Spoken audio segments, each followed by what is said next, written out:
kalemim yazarım.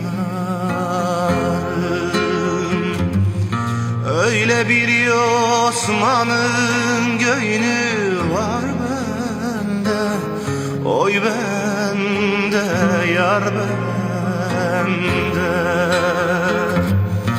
İşte ben gidiyorum, sen hemen ağla, yaraladın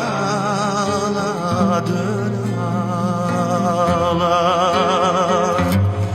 Aha ben gidiyorum, sen hemen ağla, yaraladın